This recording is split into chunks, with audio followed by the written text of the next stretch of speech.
Salam sejahtera Malaysia, denyut nadi suara rakyat bergema di channel ini. Jangan lupa tekan butang subscribe, like dan share. Malaysia kita punya, cintai Malaysiaku, kita jaga kita.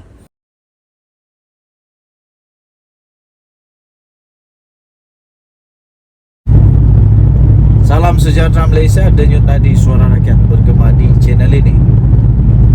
Daulat Tuanku Sultan Selangor. Sekali lagi Sultan Selangor menarik perhatian dan menyentuh hati saya sebagai rakyat Malaysia. Dan Kebawah Duli Yang Maha Mulia Sultan Selangor akhirnya keluarkan titah yang paling padu. Sultan Selangor bertitah, jangan ingat sudah popular, boleh pergi ke sesiapa saja. Jangan ingat dah popular, boleh pergi ke sesiapa saja. Siapa makan ledak, dia terasa pedas. Siapa yang terasa, cepat bertobat. Diterbitkan di malaysiakini.com. Baru sebentar tadi, lebih kurang jam 4.30 tadi diterbitkan. Sultan Selangor, iaitu Sultan Sarafuddin Idris Shah, pada hari ini menggesa semua ahli politik berhenti daripada amalan mencaci dan sebarang tindakan yang boleh menjejaskan keharmonian masyarakat. Sebaliknya, baginda bertitah, tumpuan perlulah diberikan kepada usaha untuk memajukan kehidupan rakyat dan memakmurkan negara. Saya setuju dengan titah daripada Duli Yang Maha Mulia Sultan Selangor ini. Hentikanlah perbuatan itu yang menyusahkan rakyat sebenarnya. Gajah sama gajah berlawan, semut di tengah-tengah yang bahaya. Menurut Sultan Sarafuddin, tindakan ahli politik yang mengeluarkan kata-kata kesat lagi biadab menunjukkan ketika ini perasaan hormat mereka kepada institusi diraja semakin terhakis.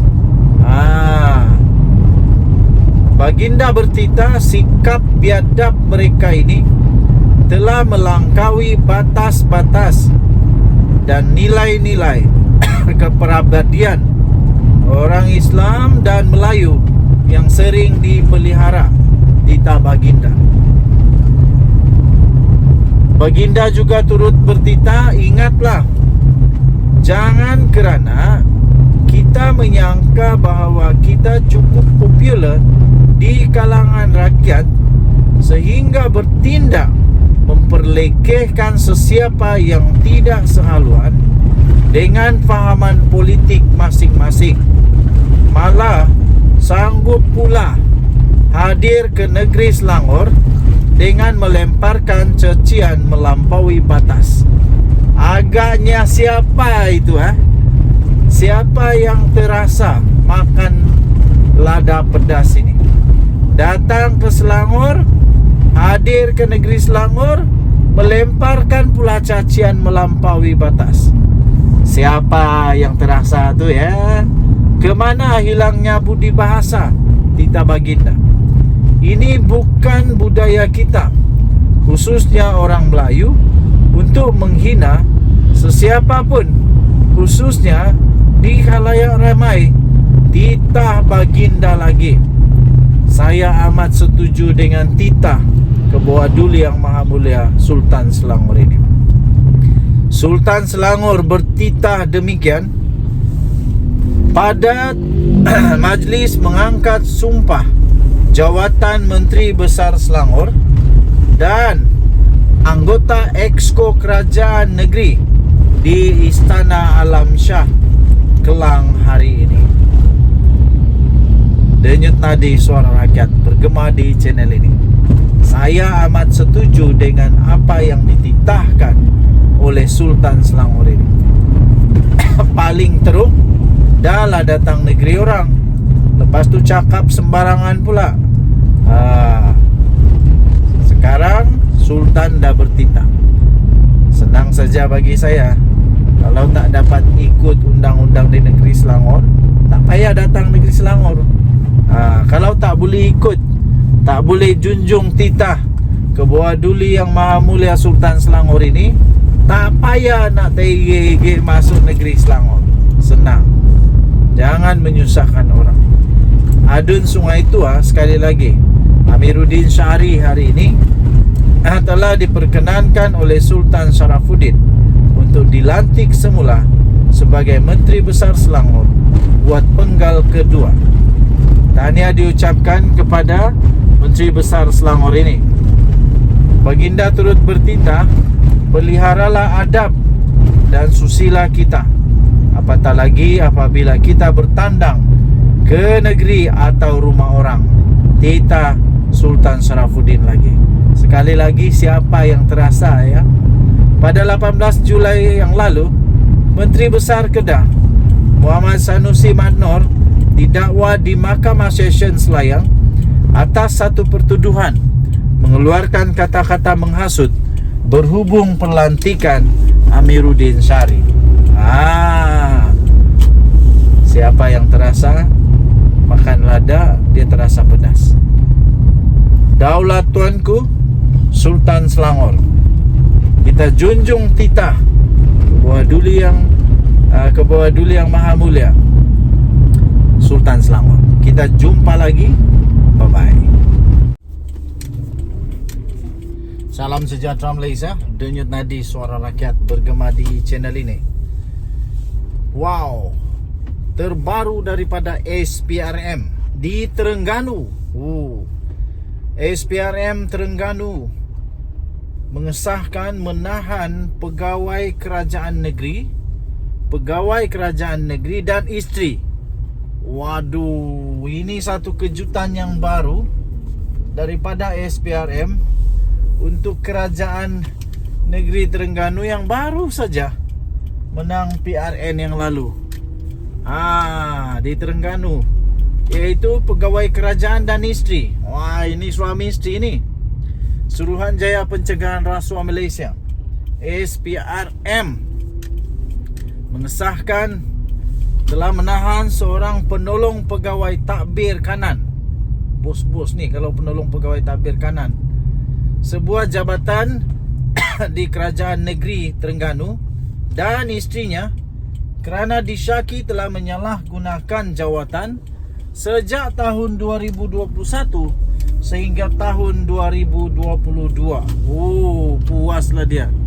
Setahun salah guna kuasa, setahun menyalahguna kuasa jawatan sejak tahun 2021 sampai 2022. Dah berapa banyak dia makan tak tahulah, tapi ini baru tangkapan dan siasatan. Okey, jadi harap-harap tak ada apa yang berlaku lah. Harap-harap SPRM dapat menyiasat kes ini dengan cara yang paling telus. Menurut sumber, suspek itu disyaki telah memberi kira-kira 70 perolehan pembaikan kereta kenderaan bernilai banyak ni, dengan anggaran RM130,000 kepada syarikat milik isterinya. Wah, suspek juga disyaki mengesyorkan kerja-kerja pembaikan kenderaan jabatan berkenaan kepada bengkel yang dimiliki oleh sebuah koperasi yang mana suspek merupakan ahli lembaga pengarah ataupun ahli lembaga koperasi dan merangkap setiausaha jawatan kuasa perdagangan koperasi tersebut. Ini SPRM memang sekarang ini patut dibanggakan.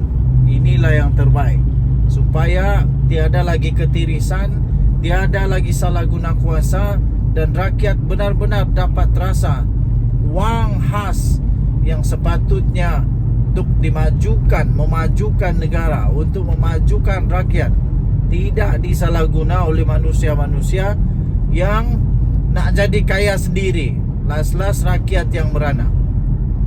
Difahamkan kedua-dua pasangan suami isteri itu berusia lewat 50 tahun itu ditahan di pejabat SPRM negeri Terengganu semasa mereka hadir memberi keterangan dan dijangka akan dibawa ke Mahkamah Magistrat Kuala Terengganu esok bagi permohonan reman. Habis. Tuan-tuan dan puan-puan, kesian. Segala usaha berpuluh-puluh tahun kerja dengan baik akhirnya musnah begitu saja. Akhirnya musnah begitu saja. Hanya kerana 130,000 kalau didapati bersalah, musnah seluruh kehidupan. Kerana itu seluruh rakyat Malaysia, terutamanya pada siapa sajalah rakyat Malaysia yang ada kuasa, yang ada risiko terperangkap dengan rasuah, penyalahgunaan kuasa, penyelewengan dan sebagainya, berhati-hatilah. Dekatkan diri dengan Tuhan supaya takut untuk buat dosa. Kalau sudah kena tangkap baru nak menyesal, semuanya sudah terlambat. Sementara itu, pengarah ASPRM Terengganu iaitu Hazrul Syahrin Abdul Yazid ketika dihubungi telah mengesahkan penahanan dan kes itu disiasat di bawah Seksyen 23/1 Akta SPRM tahun 2009. Denyut nadi suara rakyat bergema di channel ini. Tahniah sekali lagi diucapkan kepada SPRM. Akan ada banyak lagi rasanya, satu demi satu pendedahan. Jangan sampai pula ada nama-nama politik, nama-nama orang politik yang besar-besar pula kena lagi. Harap-harap semuanya akan berakhir dengan segera, supaya negara Malaysia, kemajuan negara Malaysia dapat betul-betul dirasai. Kita jumpa lagi. Selamat petang Malaysia. Bye-bye.